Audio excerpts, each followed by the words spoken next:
Greetings viewers and welcome back to the channel. In today's video we are back working on Brian's wife's 2013 Impreza Sport.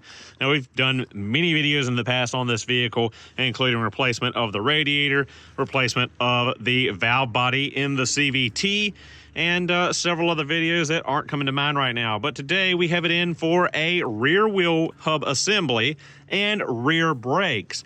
Also, we're going to go over the car, check out anything that needs to be corrected, any issues, and just as soon as I opened the hood, I found this issue right here. That is puddled up engine coolant on top of the engine block. Now, I suspect that we have a leaking crossover pipe O-ring, but I'm not sure. It also could be a leak from the CVT thermostat here at the back side of that crossover pipe. Did note that we are low on coolant in the reservoir and found that there. We also have a lot of oil, I assume, in this oil filter. Looks like the oil filter is tight, so assuming whoever replaced the oil last time just didn't bother to clean up inside there before putting the new oil filter in.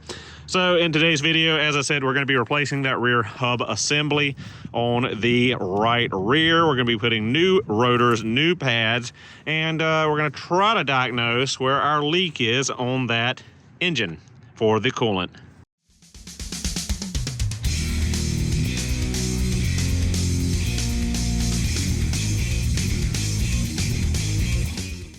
So to start things off, of course, we need to jack up the car, properly support it on jack stands, which I've already done.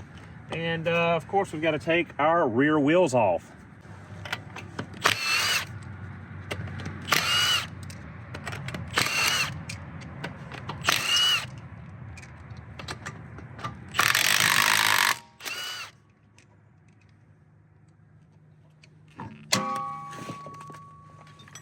So next thing we need to do is go ahead and loosen up this 12mm bolt here. Get the brake line loose. And we're going to need to remove our rear caliper bracket, and the rear rotor. 14mm headed bolt back there on the brake caliper bracket. Also 14mm headed bolts for the caliper through the slide pins.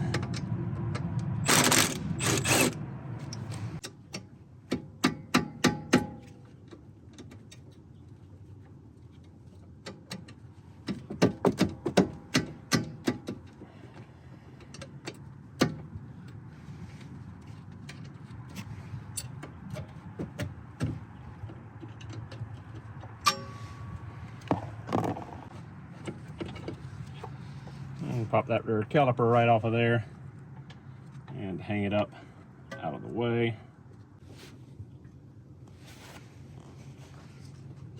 And go ahead and remove the bracket.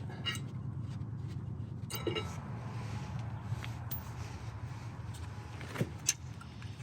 ahead and pull the old pads out of the bracket. And yeah, we got every bit of good out of those pads. Almost to the backing plate, just a hair of friction material left. Pull our rotor off.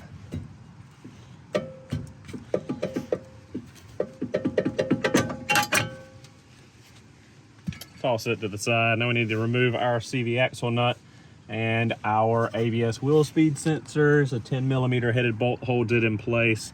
And then we can get to the 3 or 4 bolts on the back side of the hub. I believe they're 14mm headed as well, and get this hub assembly knocked out of here. So 32 mil.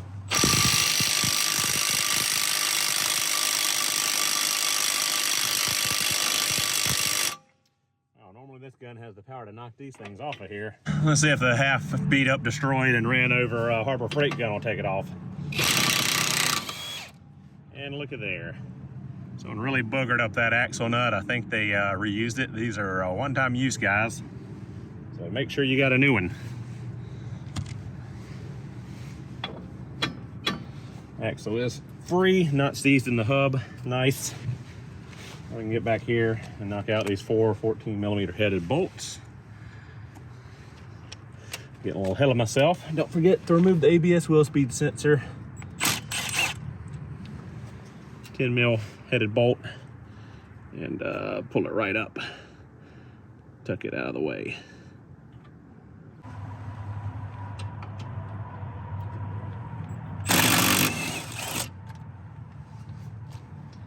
One hub bolt.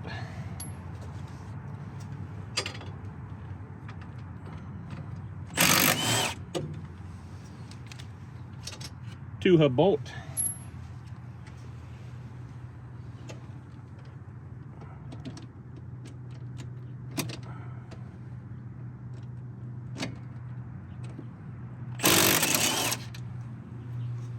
Three hub bolt.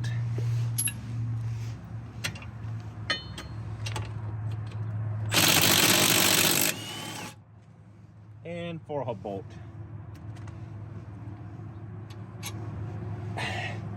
And hatred comments from the Rust Belt.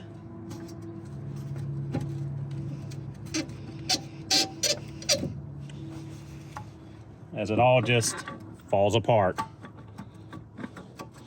No beating, banging required. We'll take a look here. Nice, beautiful, no rust, no crust, no corrosion. No worries there. And go ahead and grab, we'll set that aside. We'll grab our new hub bearing assembly, which is right here. Subaru part number is 28473FL040. Much nicer than what we had in there. And a lot more quiet too, I'm sure. So line up all our holes, line up our axle, and stick it back through the bore.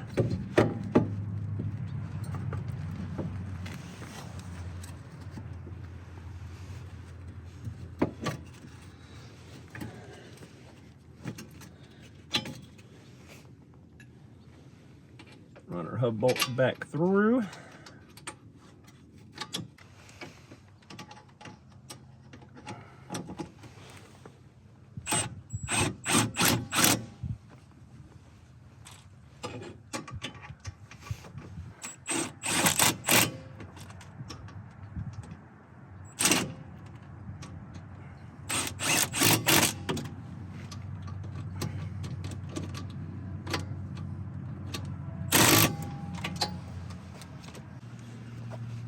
All right, much better. Got that all in there. Now we need to torque those bolts down. But before we torque them down, we can go ahead and throw our ABS wheel speed sensor back in there and tighten the retention bolt down.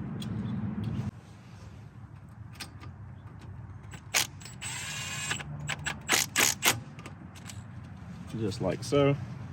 All right, guys, now we need to torque all four of the hub bearing bolts to 65 Newton meters.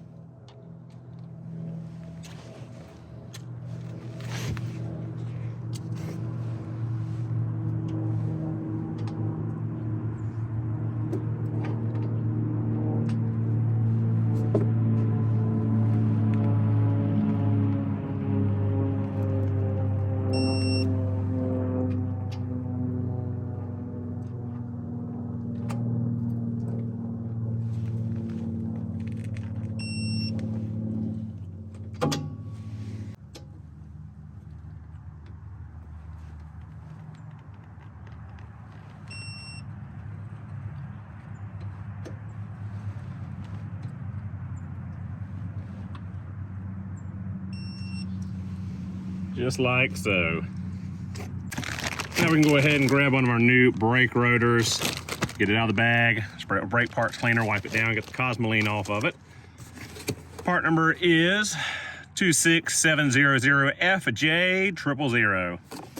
And that is a very interesting brake rotor. Gold on the inside and black on the outside. Looks like they're coating these things from the factory now.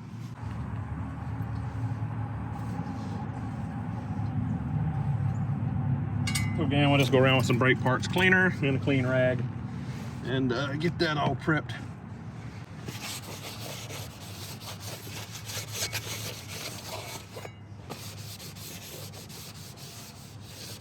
Don't forget to get the inside of the rotor where your parking brake pads ride, or shoes. There it is. Looks like Subaru's being cheap and they're not including the little star wheel adjuster cover for the parking brakes. We need to steal that off our old rotor. Grab that and put it into place. Now we need to fix up our brake caliper bracket. We'll pull the slide pins out, clean them, re-grease them. We'll pop out these old crusty, rusty brake pad shims, put new ones in, get our new brake pads out, get this ready to go back on the car.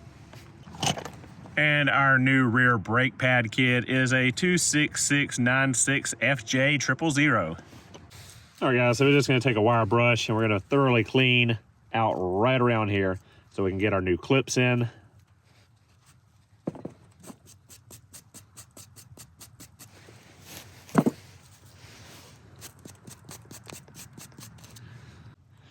So just like that, we're gonna take a little bit of grease and grease this up and put our new shims in there. Also wanna carefully pull these pins out. Check they're nice and lubricated. Maybe clean the old lube off, put some new lube on. Make sure they go in and out freely and don't bind up or jam up. Nice and loose, easy in and out. Nice and clean, put some new grease on it. Just some regular old brake caliper lube. So just like that, make sure they're nice and free. Now paint a little bit of lube on down here.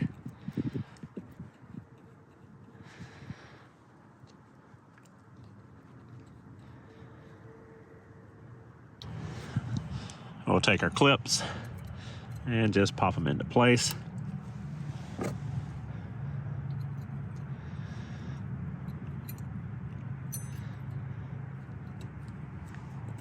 Just like so. You're ready to go back onto the car. But now that that's done, we need to construct our brake pads and get them ready to go on the car. So our inner pad, if I recall correctly, will be the one with the squealer. You're gonna want to take the small pieces here and assemble them onto the pad. You do want to put a couple of little dots of grease between the two metal shims. And then you'll repeat that with the other. Our outer will have the bigger piece of shim and the inner will have the smaller, just because that's where the piston rides and that's where the ears of the caliper ride. So just like that, little smearing of our gold colored grease from the pad kit on the black piece, and then put the silver piece on top, and we'll be ready to put all this back together on the car. So this is what they should look like after they're assembled. You want to put a little bit of the gold grease on the ear pieces here, just on the ends, and get it ready to go back in the caliper bracket.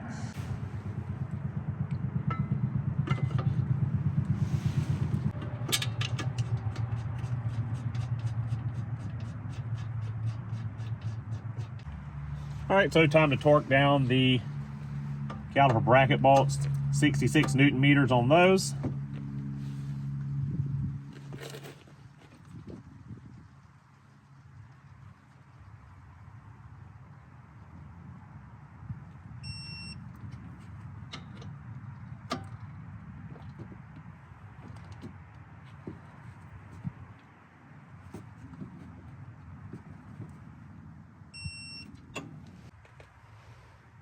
Go ahead and install our new inner and outer pad with the grease on the ears.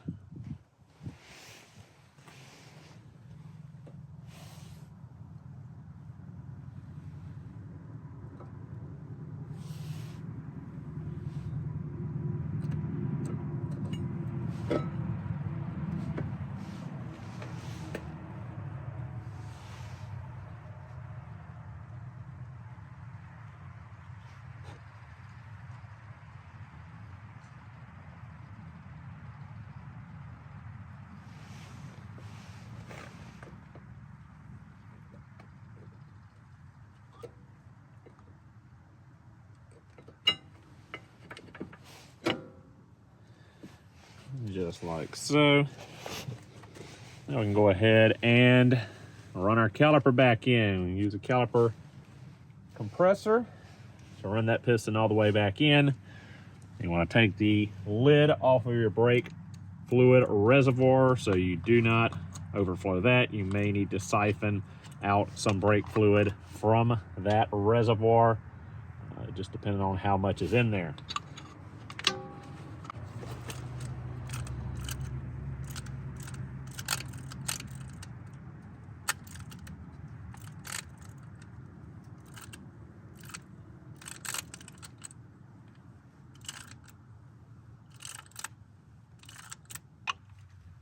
And just like so, we can put our caliper back on there. Always good to put a little bit of grease on the inside of the piston and the inside of the ears of the caliper, just so you don't have any squeaks or squeals there.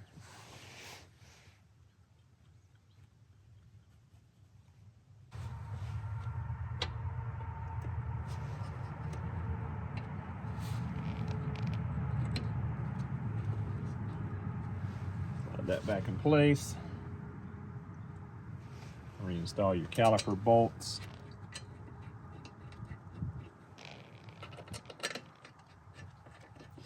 And you want to torque these to 27 Newton meters.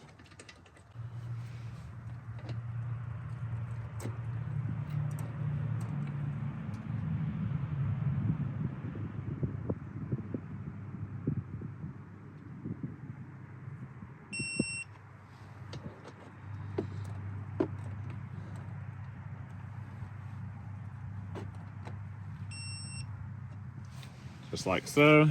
We'll go ahead and put our brake hose back into place.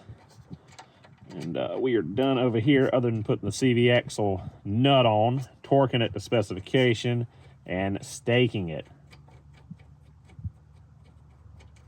So got the driver's side all buttoned up, and a little bit worse for wear on this side.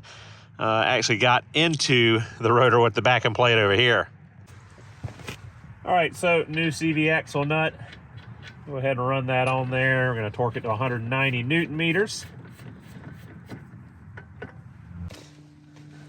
Hopefully our parking brake will be adequate in holding this from rotating, but likely not.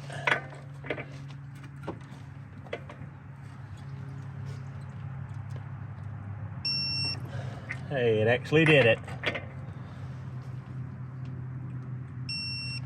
So 190 Newton meters, go ahead and stake it over, and we're ready to put the wheels back on. All right guys, new wheel bearing hub assembly is on. New rear rotors, new rear brake pads. Now I need to really quickly try to figure out where this coolant leak is coming from on top of the engine block here. Now, like I said earlier, I assume it's the O-ring here for the coolant crossover pipe. We've got the pressure tester installed. Now we're gonna pump it up to operational pressure, which is about 16 PSI or 108 kilopascals. All right guys, so a little past system pressure, not gonna hurt anything. You just need to put a little bit of pressure in there to exaggerate or exacerbate the issue. And it looks like, if the camera will focus please, that it is the coolant crossover pipe leaking that O-ring. It's hard to tell, but you might be able to see the little glisten right there where it's wet. Also, it's wet coming down the side here from the seam where that O-ring is. We're gonna need to replace that before too long. So that means removing the intake manifold and draining the cooling system, taking off the coolant crossover pipe, heater hose back there, and replacing those two O-rings. So that's going to be a fun task, but that's going to be for another day and another video. So guys, with that said, thank you so much for watching. Hope you enjoyed the video. I will see you all in the next one.